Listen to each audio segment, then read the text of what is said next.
The coal did not come. The weekly supply train that had kept Flatwater, Kansas, alive through every winter since the railroad arrived in 1879 simply did not appear on the morning of January 14th, 1887.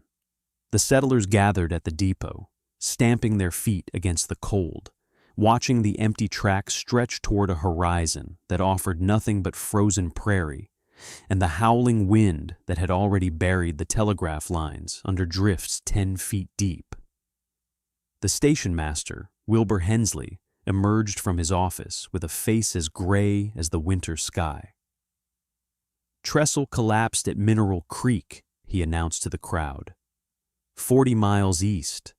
Ice and wind took it down sometime in the night. No trains coming through until spring. The silence that followed was the silence of people doing arithmetic they did not want to complete. Flatwater had perhaps 2 weeks of coal remaining in collective stockpiles, 2 weeks of fuel for 30 families who had built their lives on a treeless prairie where wood had always been scarce and coal had always arrived by rail. The temperature was 15 below zero and falling. The blizzard showed no signs of breaking, and the iron lifeline that connected them to survival had just been severed. "What about wood?" someone called from the crowd. The nearest forest was 40 miles north, the same distance as the collapsed trestle, across open prairie that the blizzard had transformed into a killing field. No wagon could make that journey. No horse could survive the attempt. "What about the chips?" another voice called, younger, more desperate. "Old Hetty's got a barn full of buffalo chips. Saw them myself last summer."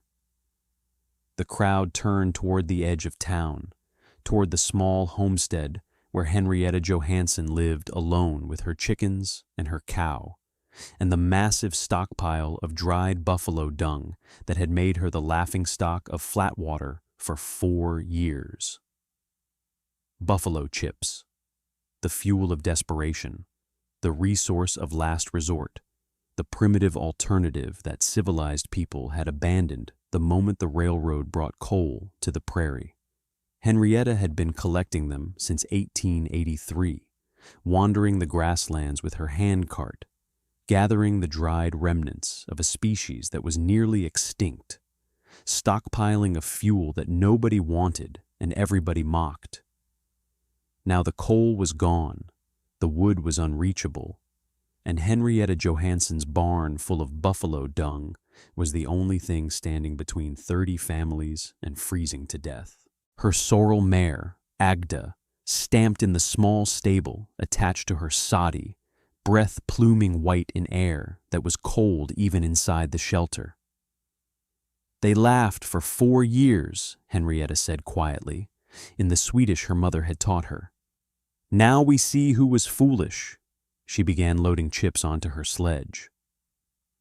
Tell us in the comments where you're watching from today, whether you're on the open prairie, the high plains, or somewhere the fuel runs just as thin.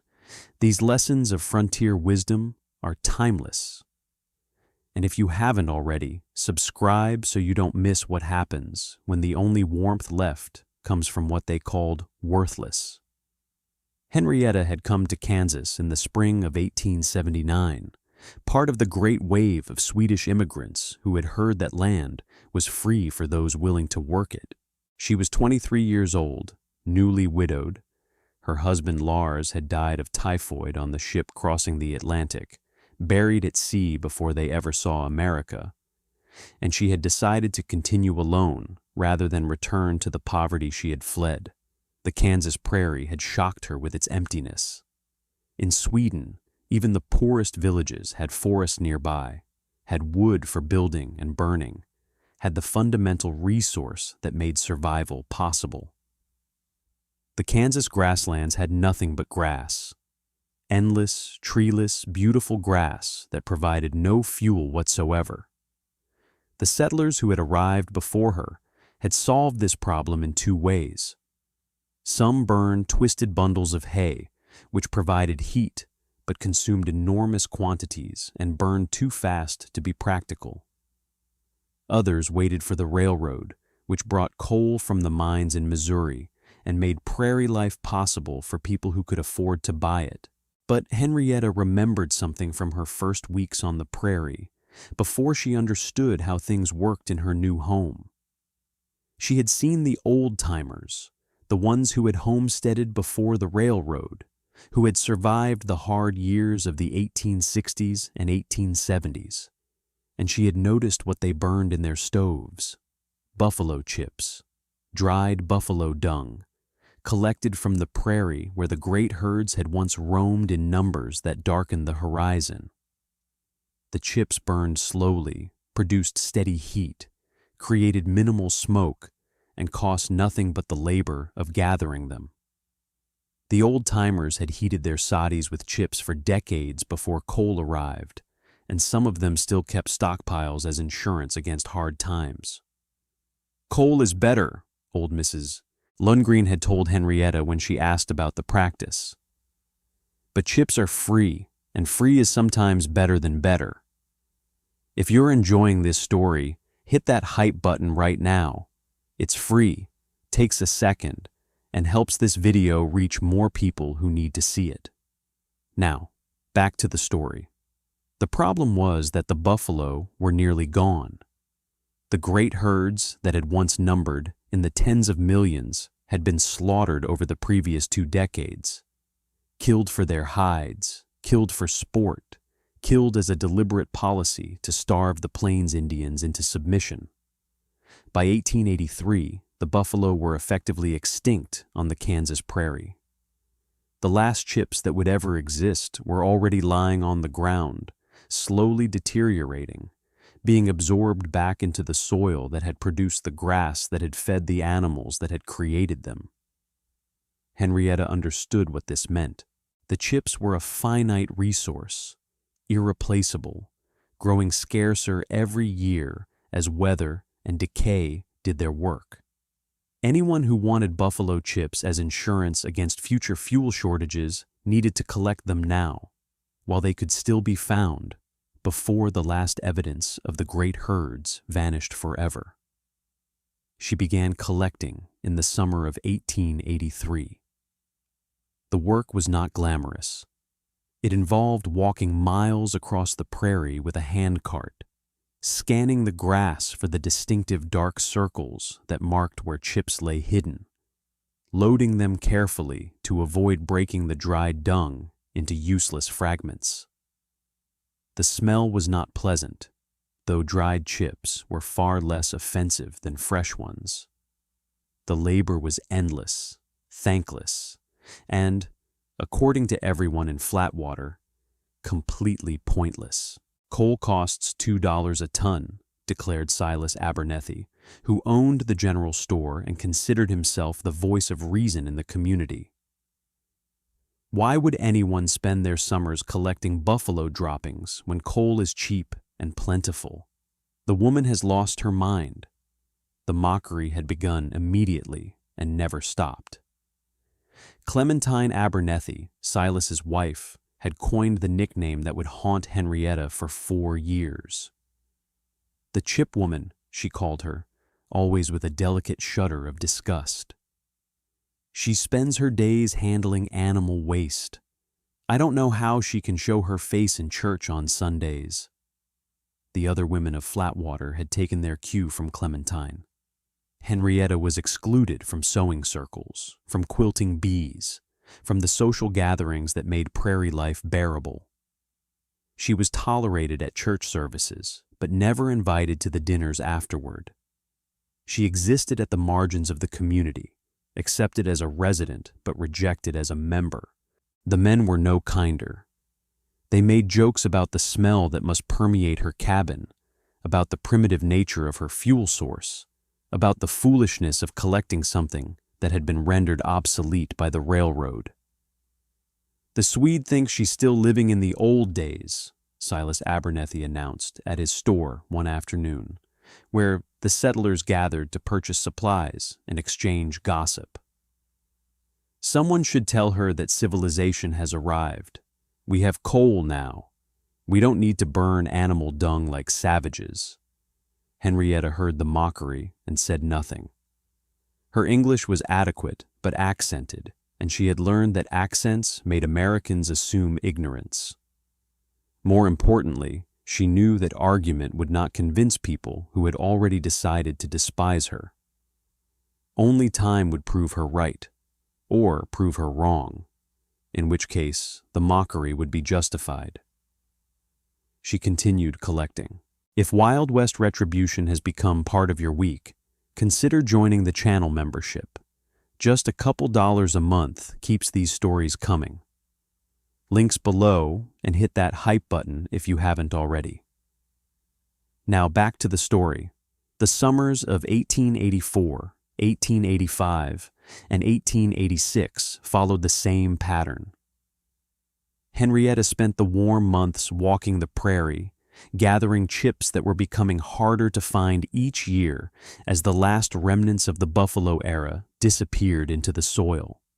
She built a storage barn specifically for her collection, a sod structure that kept the chips dry and protected from weather that would accelerate their decay. By the autumn of 1886, she had accumulated approximately 8 tons of dried buffalo chips, enough fuel to heat her small soddy for 10 winters, or to heat 30 homes for one desperate month. The people of Flatwater did not know the extent of her stockpile. They knew only that the chipwoman had built a barn for her disgusting collection, that she continued her shameful labor despite years of ridicule, that she seemed determined to be primitive no matter how much progress surrounded her.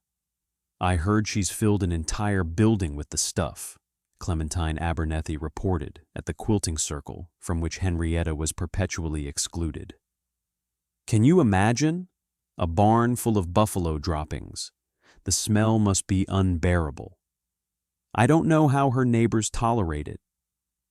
The neighbors in question were the Petersons, who lived a quarter-mile from Henrietta's homestead and who had complained about her stockpile exactly 0 times because dried buffalo chips had virtually no smell, and the Petersons minded their own business.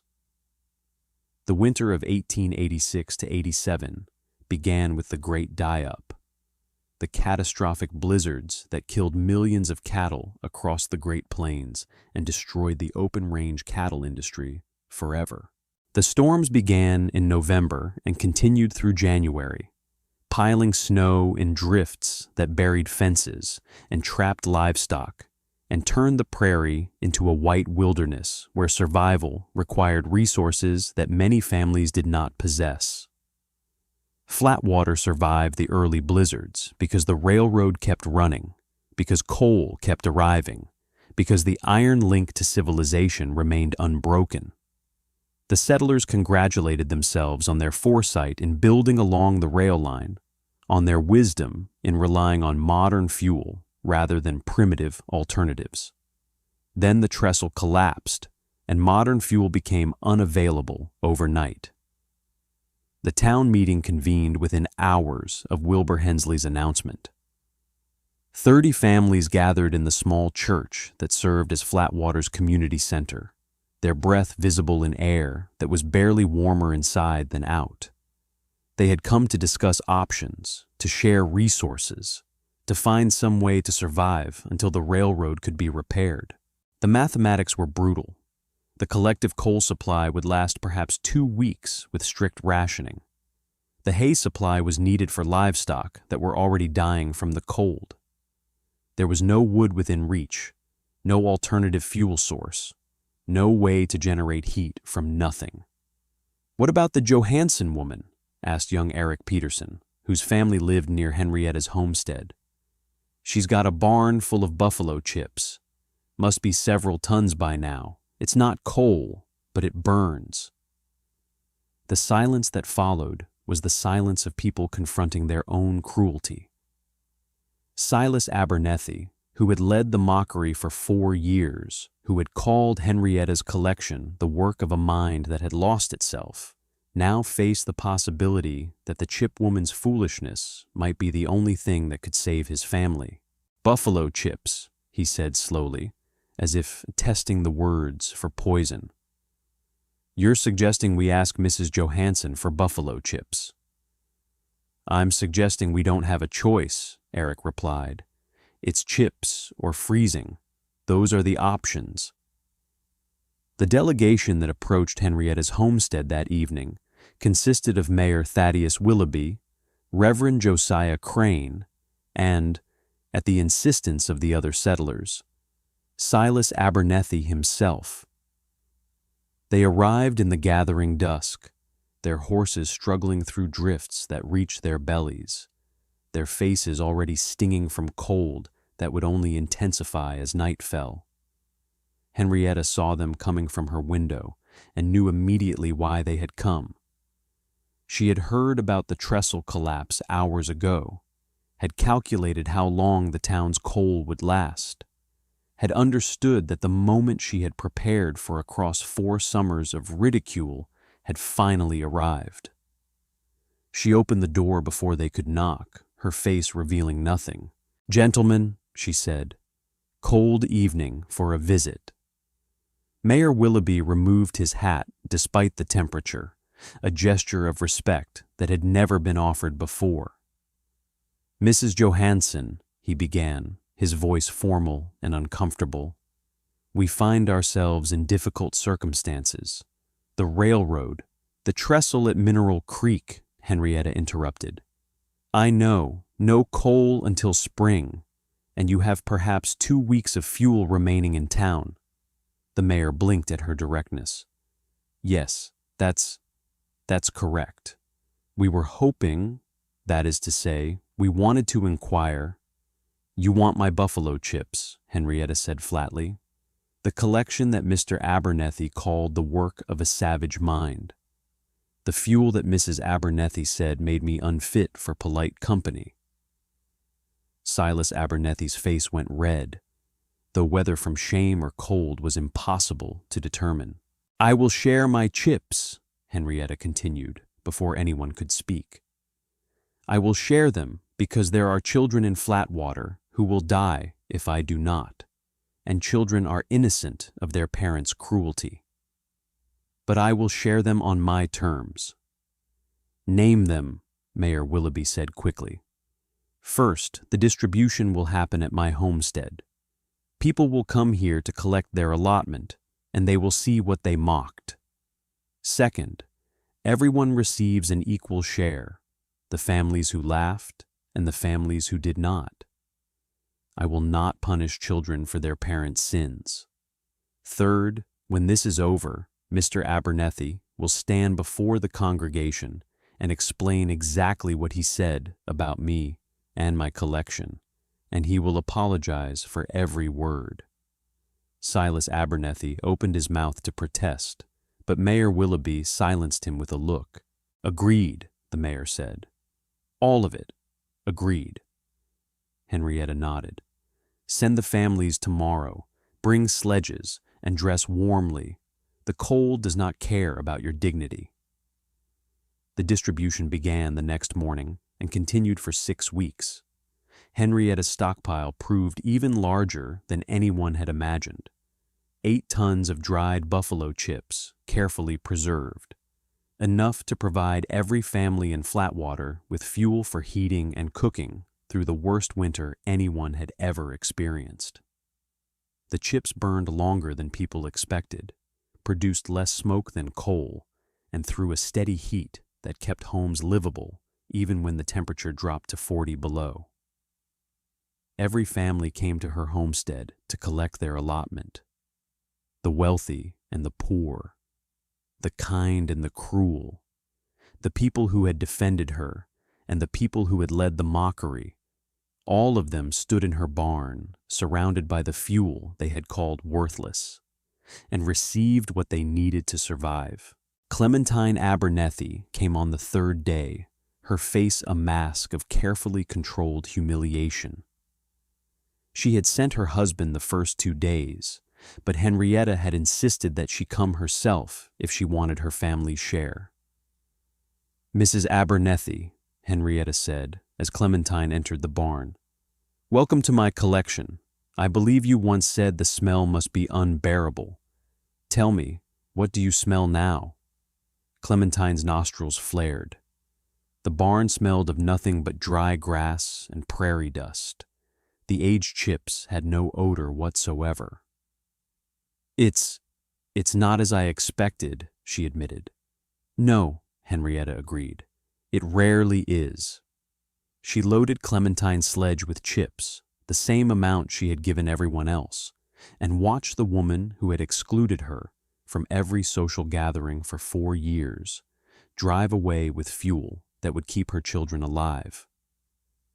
The cold lasted until late February, 53 days of temperatures that rarely rose above zero, that killed livestock and shattered windows, and would have killed every human in Flatwater if not for the fuel that Henrietta had spent 4 summers collecting. The chips held out. 8 tons was enough, barely, with rationing, to heat 30 homes through the worst winter in Kansas history. The railroad was repaired in late March, and coal began flowing again, but by then the lesson had been learned in the most permanent way possible. When the weather finally broke and the survivors could assess what had happened, they discovered that Flatwater had suffered no human deaths. None. In surrounding communities, dozens had frozen when fuel ran out. In Flatwater, a barn full of buffalo dung had saved every single person. The gathering came in April, held in the church that had been kept warm through January and February by chips that the congregation had called primitive. The survivors assembled to acknowledge what had happened, to mourn those who had died in other towns, and to honor the woman who had made the difference. Mayor Thaddeus Willoughby spoke first. 4 years ago, Henrietta Johansson began collecting buffalo chips on the prairie around our town. We laughed at her. We called her names. We excluded her from our society because her labor offended our sensibilities and her fuel source seemed beneath our dignity. He paused, his voice thick with emotion. We are alive today because she continued collecting despite our cruelty. We are alive because she shared her stockpile despite our mockery. We are alive because one woman was wiser than all of us combined and more forgiving than any of us deserved. Then came the moment Henrietta had demanded. Silas Abernethy rose from his pew and walked to the front of the church. The man who had led the mockery, who had called her a savage and her work the product of a lost mind, stood before the congregation he had misled with shame written across every line of his face. "I said Henrietta Johansson had lost her mind," he began, his voice barely audible. "I said her collection was the work of a savage. I said we had coal now and didn't need to burn animal dung like primitive people. I said those things at my store, in front of our neighbors, knowing that my words would spread and make her life harder." He stopped, tears running down his cheeks. "My children are alive because she ignored my cruelty. My wife is alive because the chips she mocked were waiting in that barn when we needed them. I am alive because a woman I tried to destroy chose to save me anyway." He turned to face Henrietta directly. "I am sorry.